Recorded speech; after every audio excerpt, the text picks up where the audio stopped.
Selamat pagi, salam sejahtera Bapak Ibu, saudara-saudari yang terkasih dalam Tuhan. Bersyukur hari ini kita boleh bertemu kembali dalam renungan harian Toraya dari Gereja Toraja Jemaat Palangkaraya, edisi Rabu 22 April 2026. Kita akan belajar dari firman Tuhan. Sebelum itu, mari kita satu dalam doa, kita berdoa. Kami memuji memuliakan Engkau ya Tuhan, atas setiap kasih dan penyertaan-Mu yang terus nyata dalam kehidupan kami. Terima kasih Engkau telah menjaga kami dari istirahat kami semalam lamanya, hingga di pagi hari ini kami boleh menikmati hari yang baru, nafas yang baru yang telah Tuhan karuniakan kepada setiap kami. Kami sungguh-sungguh bersyukur di atasnya. Dan mengawali segala aktivitas kami di pagi hari ini, kami rindu belajar dari firman-Mu. Kuasai kami dengan Roh Kudus ya Tuhan, agar kami boleh sungguh-sungguh mendengar, memahami dengan baik dan benar firman-Mu, agar boleh kami praktekkan di dalam langkah kehidupan kami. Bersabdalah ya Tuhan, kami siap mendengarkan firman-Mu. Di dalam nama Tuhan Yesus kami berdoa. Amin. Keluaran pasal 24 ayat pertama hingga ayat yang ke-11. Saya akan baca dalam terjemahan baru edisi kedua. Pengikatan perjanjian antara Tuhan dan Israel. Berfirmanlah Allah kepada Musa, naiklah menghadap Tuhan, engkau dan Harun, Nadab dan Abihu, serta 70 orang dari antara tua-tua Israel, dan sujudlah menyembah dari jauh.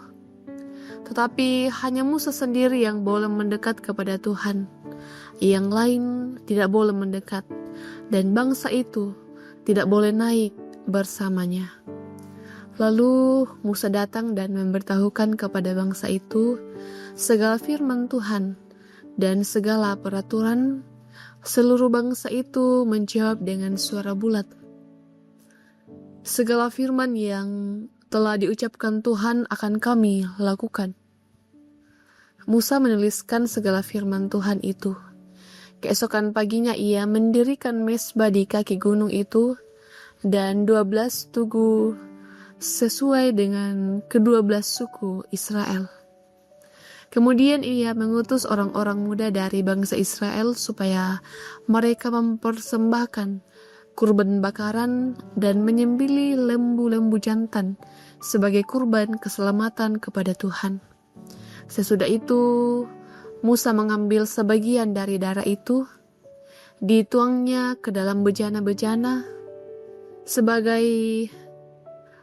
sebagian lagi disiramnya pada mezbah itu.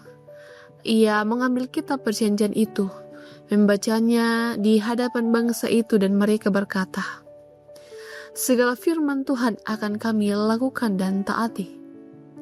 Kemudian Musa mengambil darah itu dan menyiramnya kepada umat serta berkata, inilah darah perjanjian yang diikat Tuhan dengan kamu, berdasarkan segala firman tersebut. Lalu Musa naik bersama Harun, Nadab, dan Abihu serta 70 orang di antara tua-tua Israel. Mereka melihat Allah Israel.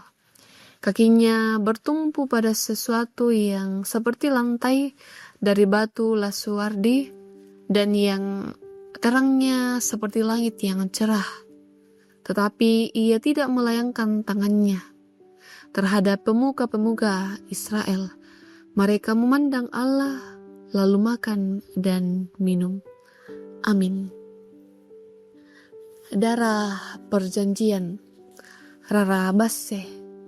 Itulah yang menjadi tema perenungan kita di pagi hari ini.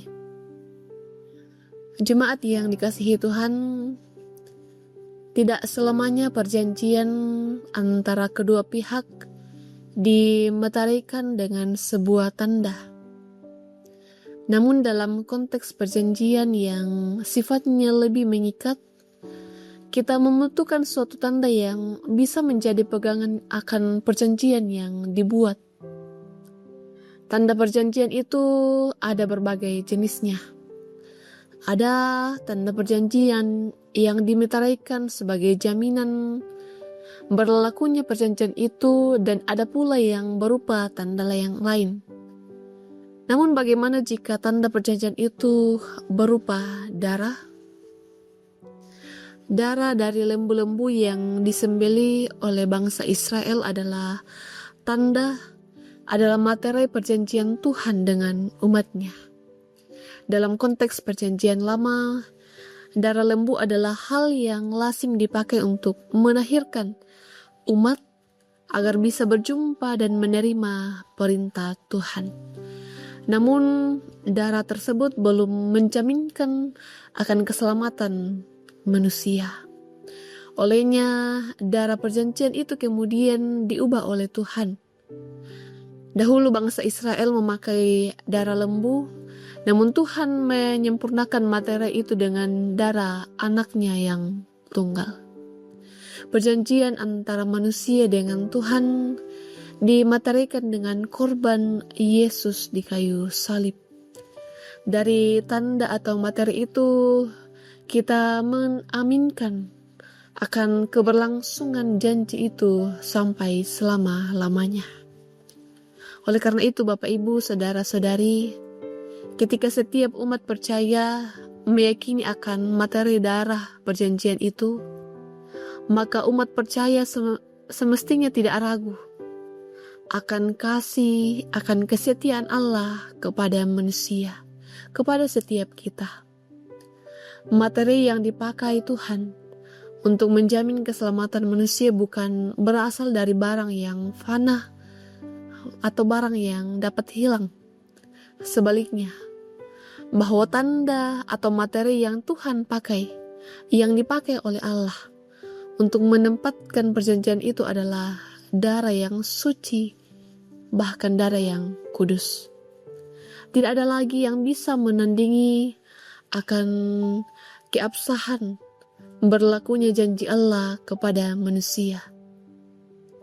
Lalu pertanyaannya adalah, mengapa masih banyak manusia yang ragu akan kasih Allah itu? Mari senantiasa yakin atas janji Allah yang dimaterikan oleh darah Kristus.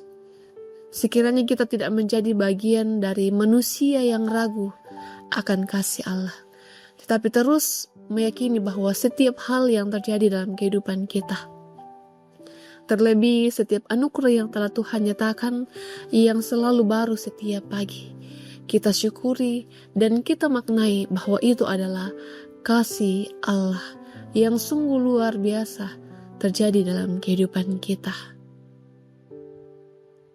Tuhan menolong kita memahami, bahkan melakukan firman Tuhan di dalam langkah kehidupan kita. Amin. Kita berdoa. Ya Tuhan, ya Allah kami sungguh bersyukur di pagi hari ini sejenak kami boleh belajar dari firman-Mu.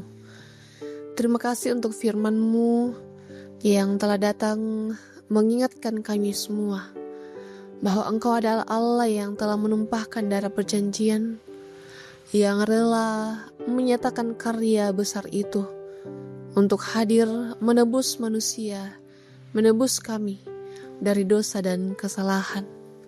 Ya Tuhan, ya Allah kami, mampukan kami, menandai syukur kami oleh karena kasih-Mu. Ajar kami untuk terus hidup takut, hidup memuliakan Engkau, bahkan diberkatilah kami untuk menjadi garam dan terang dunia. Ya Tuhan, ya Allah kami, di pagi hari ini kami akan melanjutkan kehidupan kami. Berkati kami dalam kehidupan kami seterusnya, baik kami Jemaat Palangkaraya pun juga kami sebagai cabang kebaktian Murung Raya. Berkati kami dalam persekutuan, dalam keluarga pun dalam masyarakat. Setiap apa yang kami kerjakan boleh terlaksana dengan baik, Berikan kami hati yang seia sekata dalam mengangkat setiap pelayan yang telah Tuhan percayakan. Kami angkat demi memuji memuliakan nama Tuhan. Berkati setiap keluarga kami, baik yang terpisah jauh pun juga yang bersama-sama dengan kami. Sehat kuat, hikmat daripada Tuhan dalam menjalani kehidupan kami, terus menjadi bahagian kami. Berkati kami sebagai orang tua, karuniakan kami hikmat untuk menjadi orang tua yang dapat diteladani oleh anak-anak yang Tuhan karuniakan. Berkati kami dalam setiap pekerjaan kami masing-masing. Kami sebagai anak, sebagai pemuda, Tuhan karuniakan kami hikmat. Ajar kami untuk mempergunakan masa muda kami untuk melayani Engkau, untuk memuji memuliakan Engkau. Berkati kami dalam pekerjaan, berkati kami dalam pendidikan. Apa yang kami butuhkan Tuhan cukupkan. Karuniakan kesehatan untuk mengangkat setiap pekerjaan yang Tuhan karuniakan. Kami yang di tengah-tengah penantian, entahkah pekerjaan ataupun pasangan hidup, Tuhan karuniakan yang terbaik. Dan nama Tuhan pun akan terus kami puji, kami permuliakan. Kami sebagai adik-adik sekolah minggu, berkati kami dalam pertumbuhan kami dalam masa bermain, agar kami boleh bertumbuh dalam cinta kasih Tuhan semakin besar, disukai oleh Allah dan manusia dalam kehidupan. Kami berdoa ya Tuhan, untuk setiap orang tua yang telah memasuki lanjut usia, karuniakan kesehatan, kekuatan, bahkan pengharapan yang kuat, bahwa di tengah-tengah masa tua mereka akan selalu nyata kasih Tuhan, akan selalu nyata pengharapan yang asalnya hanya daripada Tuhan. Tuhan yang akan menjaga, memberkati mereka dalam masa tua. Di tengah-tengah pekerjaan kami di masyarakat, Tuhan juga memberkati. Ya Tuhan, ya Allah kami, ini doa kami, ini permohonan kami, yang kami bawa dalam nama Tuhan Yesus kami berdoa. Amin.